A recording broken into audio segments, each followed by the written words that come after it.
Hello students, welcome back. आज हम लोग बात करेंगे स्टैंडर्ड कॉस्टिंग के बारे में। क्या होता है standard costing? Standard costing is a costing method that is used to compare the standard cost and revenue which the actual result in order to arrive to the variance along with its causes to inform the management about the deviation and take corrective measures for its improvement। तो simply आप समझिए standard costing होता क्या है। एक particular product का आपने एक स्टैंडर्ड कॉस्ट डिफाइन कर दिया कि ये प्रोडक्ट इतने का ये हमको पड़ना चाहिए। ठीक है, जैसे एग्जांपल लेते हैं पेन का।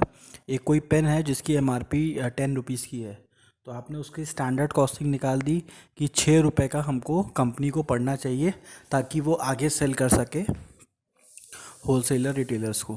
तो ये हो गई उसकी स्टैंडर्ड कॉस्टिंग। तो अब कंपनी डिसाइड करेगी कि अगर उसको 7 रुपये का वो स्केल पड़ रहा है, 8 रुपये का पड़ रहा है पर्टिकुलर पेन, तो उस पेन को अब किस तरीके से उसको 6 रुपये तक लेके आना है। तो अब कंपनी उसके जो डेविएशंस हैं, जो डिफरेंसेस आ रहे हैं, उसको कंपनी सही करेगी। तो स्टैंडर्ड कॉस्टिंग इसलिए यूज़ किया जाता है।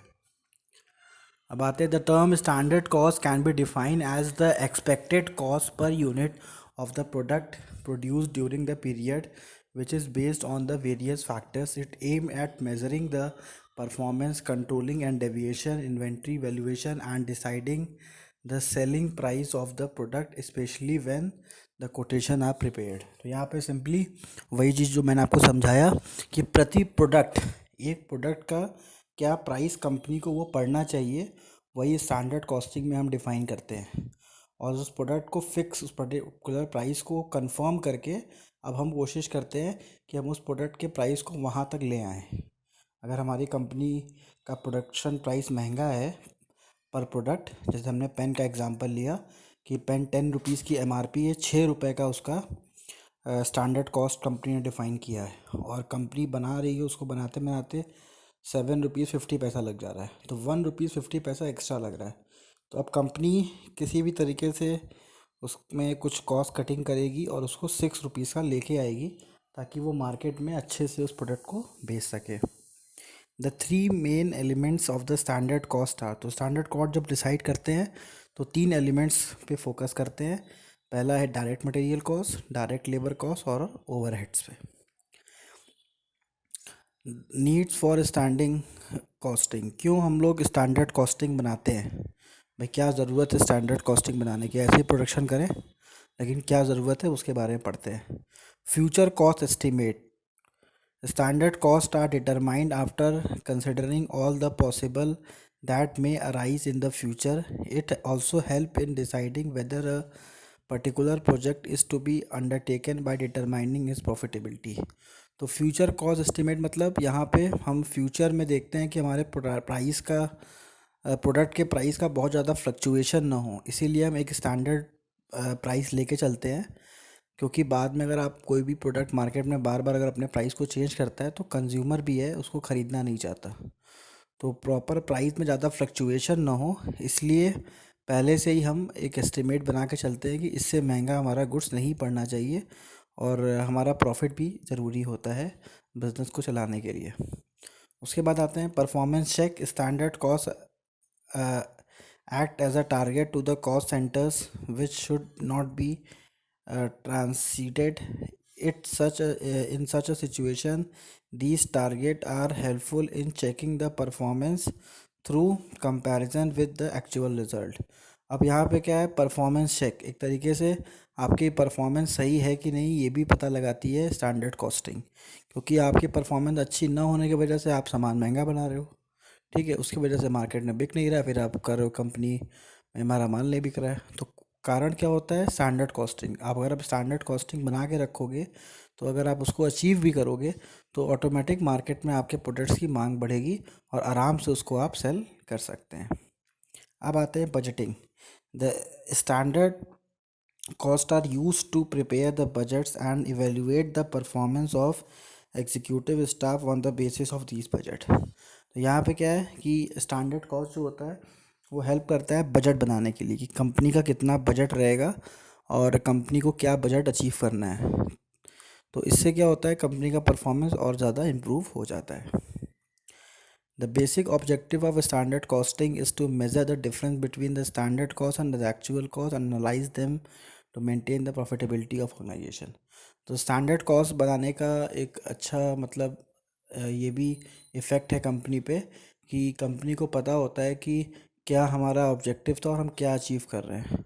उन दोनों के डिफरेंस को देखे और उस डिफरेंस को ख़त्म करें, ताकि जो हमारा एक्चुअल कॉस्टिंग आ रहा है वो हमारे स्टैंडर्ड कॉस्टिंग के बराबर हो जाए, ताकि हमारी कंपनी और ज़्यादा प्रॉफिट में आ जाए। तो स्टैंडर्ड कॉस्टिंग इसलिए भी होता है ताकि बिजनेस को प्रॉफिटेबल स्टेज में लाया जा सके।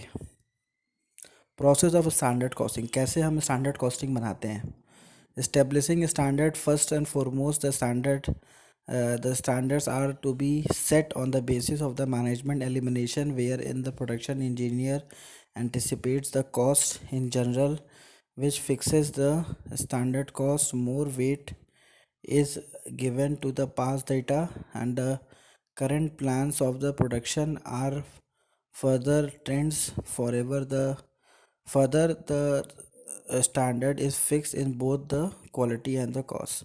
तो किस तरीके से स्टैंडर्ड को इस्टेब्लिश करते हैं, पहले हम देखते हैं कि हमारा प्रोडक्ट किस क्वालिटी का है, और फिर उस पर देखते हैं कि हमारे पास कितनी उसकी कॉस्टिंग आ रही है, प्लस मार्केट में जो वैसे प्रोडक्ट्स हैं उसकी क्या प्राइजेस चल रही हैं। तो उससे हम कंपेयर करते हैं और फिर अपने सारी कॉस्टिंग को देखते हुए एक फ़िक्स कॉस्ट डिसाइड करते हैं कि हाँ अगर इतना रहेगा तो हम आराम से बिज़नेस को मतलब प्रोडक्ट को मार्केट में सेल कर सकते हैं। ठीक है, तो वही सेम सिमिलर डेटास को भी हम प्रेफर करते हैं जो पहले से कंपनीज उस पर्टिकुलर प्रोडक्ट को बना रही हैं। तो उससे हमको एक स्टैंडर्ड इस्टेब्लिश करने में हेल्प होती है। Determination of actual cost, after standard are set, the actual cost of each element, that is material, labor and overhead determinations from the invoice, wages sheet, account book are so forth। इसमें क्या है, फिर उसके बाद हम लोग अपने actual cost को देखते हैं कि हमारे पास कितना उस प्रोडक्ट को बनाने के लिए कितना कॉस्ट आ रहा है। पहले तो हमने स्टैंडर्ड बना लिया, अब एक्चुअल कॉस्ट को मेजर करते हैं कि हमें कितना महंगा पड़ रहा है वो सामान। तो उसको हम लोग एक उसका एक्चुअल कॉस्ट निकाल के रखते हैं कि हमें अभी कितने का वो पड़ रहा है। नेक्स्ट क्या है, comparison of actual and standard. अब यहाँ पे हम लोग क्या करेंगे कि एक्चुअल और स्टैंडर्ड को कंपेयर करेंगे कि हमने कितने का ये पढ़ना था ये पर्टिकुलर गुड्स और कितने का हमको पड़ रहा है। अब उसके डेविएशन को यहाँ पे हम फाइंड आउट करते हैं, यहाँ पे हम उसको माइनस करके देखते हैं कि कितना अभी हमको महंगा पड़ रहा है। Determination of causes. Once the comparison is done, the next step is to find out the reason for the variance, to take corrective action, also evaluate the overall performance। अब यहाँ पे क्या होता है, हम देखते हैं किस वजह से ये सामान महंगा पड़ रहा है। कहीं हमको जो हमारे सप्लायर है वो तो महंगा नहीं दे रहा है, या फिर हमारे जो वर्कर हैं वो काम करने में बहुत लेट कर रहे हैं, इस वजह से हमारी कॉस्टिंग बढ़ जा रही है। ठीक है, तो अलग अलग अब वेरिएंस को हम ढूंढेंगे, क्या डेविएशंस क्यों आ रहे हैं हमारे पर्टिकुलर कॉस्ट को लेके। बाकी कंपनीज तो सस्ते बना दे रही है, हमारी कंपनी क्यों महंगे बना रही है। तो ये सारी चीज़ें इस समय हम डिटर्मिनेशन ऑफ कॉजेज़ में सर्च करते हैं। Disposal of variance. The last step is to the process is the disposition of the variance by transferring the costing profit loss account। अब यहाँ पे जो वेरिएंस हैं, जो चीज़ें अलग हो रही हैं, मतलब जिसके वजह से हम कॉस्ट को अचीव नहीं कर पा रहे हैं, अब उसको यहाँ पे डिस्पोजिशन उसका कर देते हैं, उसको हटा देते हैं अब, ताकि हम लोग उस पर्टिकुलर स्टैंडर्ड को हम अचीव कर सकें। Standard costing may be helpful in ascertaining the profitability of the business at any level of the production. Further, it is also useful in practical management, further in the planning and controlling। तो standard costing केवल ऐसा ही नहीं कि किताबी चीज़ें हैं, इसको हम लोग प्रैक्टिकली यूज़ भी करते हैं कंपनी में, और कंपनी के हर एक लेवल पे यूज़ होता है। प्रोडक्शंस में भी ये यूज़ होता है, और साथ ही साथ कंपनी को हेल्प करता है प्लानिंग और कंट्रोलिंग में, ताकि कंपनी प्रॉपर प्लानिंग और कंट्रोलिंग कर सकती है इस पर्टिकुलर स्टैंडर्ड कॉस्टिंग के थ्रू। थैंक यू स्टूडेंट्स, हमारे चैनल को सब्सक्राइब करिए और शेयर करिए। Thank you.